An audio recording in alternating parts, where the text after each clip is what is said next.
Okay, this is segment 2 for Monday. We pick up with America's first entry into the war in Europe, and we start with Operation Torch, which is actually the title or the name of the American invasion of North Africa. It was not very successful initially, following the American way of war and the fact that we tend to lose America's first battles, but over time the United States will change its leadership, change its tactics to some extent, and will help the British as they drive the Germans out of North Africa and into Italy, as you see here. On the right slide you'll see that the US and the British push into Sicily and then up into Italy, attempting to get at Germany from what Winston Churchill called the soft underbelly of the Nazi operational area, or the area that they had taken over within Europe. The Italians were originally one of their allies, but as the US and the British move up the Italian peninsula, the Italians flip sides, and then the Germans are forced to take over all of Italy. And although the US and the British never really threatened Germany from the Italian peninsula, it does pull troops away for what's really the huge attempt by the United States and its allies to get at Nazi Germany, and that is to land in France, as we'll see. So that's actually D-Day, June 6, 1944. So initially the Americans make their effort, as we see, moving through Africa and then moving into Italy. But as you see in this map, ultimately the United States and its allies will cross the English Channel in a huge invasion, the largest amphibious invasion in the history of warfare, and move into northern France in what you probably know as D-Day, and that occurs on June 6, 1944. So the other thing that occurs is that once the U.S. is involved in the war, they will be beginning the bombing of Germany by the United States during the daytime, and the British at night, continually bombing Germany throughout the rest of the war into 1945, and ultimately not having as huge an impact on the war as a lot of people had thought it was. There's no question that it devastated the population of Germany, but there was a sense that if a nation was bombed enough that the people would demand that war end. But in truth, the only thing that really ended the war was when the Allies took over Germany itself and eventually took Berlin. The bombing did hurt German production of weapons and a few other things to some extent, but the truth is that bombing at this point didn't really turn out to be exactly the panacea weapon many people had thought. But it is a big part of the war and the devastation of war that occurs. So let's go ahead and move forward, and although this map on the right is a little bit blurry, it's actually a map that shows you what's called the Battle of the Bulge. After June of 1944, the Americans and their allies moved into France and took over large areas of territory, and actually by Christmas of 1944, the line between the two sides was here that I'm showing you on the right map, and that's into Germany. But what happened was, as Hitler made his last gasp effort to try and do something to try and win the war, because at the same time the Russians were invading Germany from the east, he took all the troops and forces that he had left, all the equipment, all the oil, which is one of the things that really hurt the Germans, was that they ran out of oil supply, and he made an attack here in an area where the Americans did not have a whole lot of troops and didn't expect an attack. Eventually the Americans are pushed back, and what you end up with is this bulge in the line going all the way back here in towards Belgium. And it's during Christmas of 1944 that American troops hold out in an area here in the center. We'll see right here, it's called Bastogne, and the American forces eventually are able to defeat the Germans and push them back. And really by that point, which is the beginning of 1945, it was pretty obvious that Germany was going to fall apart. It was just a question of when.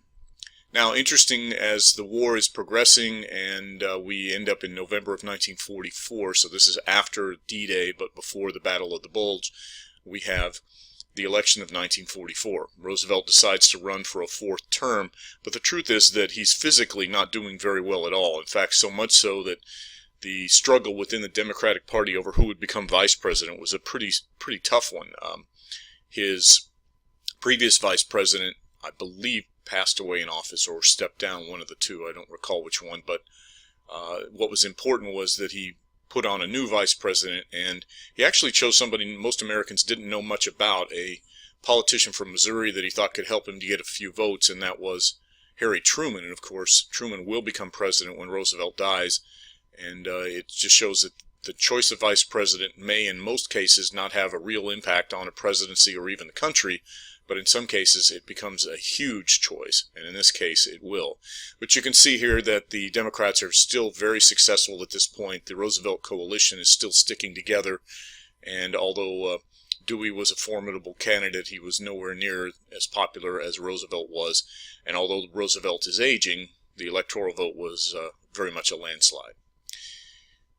By the way, the Democrats at this point continued to hold on to Congress, but showing something that's going to happen after the war ends, they began to lose quite a few seats in both bodies of Congress, and we're going to see a huge change when we get to 1950 and 1952, well, 48 first. All right, so Germany is surrounded and collapsing, and this is the big picture map we were talking about. Here's the attack up through Italy, but the thing that really hurt the Germans the most was that the Russians were pushing in from the east, and the Americans and their allies, the British and French, were pushing in from the west, and it was really just a matter of time before Germany was destroyed, at least as far as the Nazi regime was concerned. April 12, 1945, probably the last smile that ever crossed the face of Adolf Hitler before he committed suicide was when he found that Franklin Roosevelt had passed away. Truman took over, and as I said, he was relatively unknown to the U.S. population, but he has a huge job ahead of him, finishing the war and then, more importantly in some ways, dealing with winning the peace. April 30th, 1945, Hitler commits suicide in his bunker in Berlin, and the Germans are surrounded. The Russians are actually taking Berlin, and this is important for the Cold War, which begins almost immediately afterwards. One of the things that had occurred as the war was moving forward was that the Allies would meet occasionally to kind of plan and decide how things were going to move forward. And one of these conferences that was probably the most important took place in Russia, outside of Moscow, or actually on the Black Sea at a place called Yalta, not that far from where the Olympics were held in Sochi, if you remember that occurring recently. And at that conference, which was the last conference between what was known as the Big Three, and that was Churchill, Roosevelt, as you can see here, he's not feeling very well at all in this conference, and Stalin. And it was at that conference that, in essence, the three sides decided how the war would end as far as they're concerned. And what they decided to do was to allow the Russians to take Berlin. And it's something that later is a big issue. At the time, it made some sense for the Americans militarily and also in saving lives, in that the Americans will drive to the Elbe River, which you see here, and they will stop and allow the Russians who are coming in from Poland to take Berlin. Now, it does mean the Russians take the eastern portion of Germany, but it also means American lives are not spent trying to take this and then giving it back to the Russians. At the time, it made a lot of sense, but later it's going to be a very controversial issue when it comes to what becomes the Cold War. Now, another thing they agreed to at this conference was how to split up Germany once the war had ended. And you can see that they split it into 4 zones, and Berlin itself was split up in this exact same scenario, although Berlin is inside the Russian zone. And of course, as we know, the Cold War begins, and Berlin will be a flashpoint for the Cold War.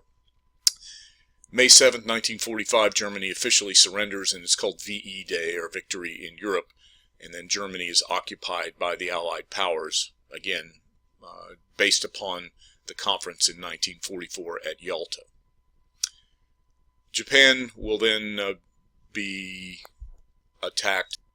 Okay, the effort to roll back the Japanese Empire, which was going on simultaneously to the efforts in Europe. And as I mentioned to you, this is the extent to which Japan took over the Pacific. And it is actually an attempt by the Japanese in June of 1942, which is only about a little over 6 months after Pearl Harbor. The Japanese made an attempt to come back at Pearl Harbor, but the whole point of it was to draw what was left of the American fleet, which included most of our aircraft carriers, out for a final once and for all engagement. So the Japanese sent a pretty substantial force to go at Pearl Harbor, unknowing, or they were unaware of the fact that we had broken their naval code, and we knew they were coming. We just weren't sure exactly where they were or where they were going to go. And it was actually a rather extensive gamble that was taken by the American naval commander at the time, a man by the name of Chester Nimitz, who becomes the hero of this turning point of the Pacific War, who just happens to be from all states in the Union, Texas, in fact from Fredericksburg. And when you go down there, you can visit the German bakeries, and you can also go to the Nimitz Museum, and there's some very cool stuff down there. But Nimitz takes the gamble using the information that we have, and actually sets a trap for the Japanese fleet. The United States forces will attack the Japanese, and our aircraft carriers will find their aircraft carriers before their carriers find ours. And when this battle takes place, the Japanese aircraft carriers will be knocked out, as you see here, June 4th through 7th, 1942. And what occurs there is that because the Japanese do not have the ability really to continue to build their navy up very much, once we knock out their aircraft carriers, it's really the beginning of a downward turn for them. Unfortunately for them, with every passing day, the United States military and Navy gets larger and stronger because of our ability to produce things. And so this battle, where the U.S. knocked out 3 or almost 4 of their aircraft carriers, really kind of devastated them and set the tone for everything that will continue from then on. That's the Battle of Midway, right here, June 3 through 6, 1942.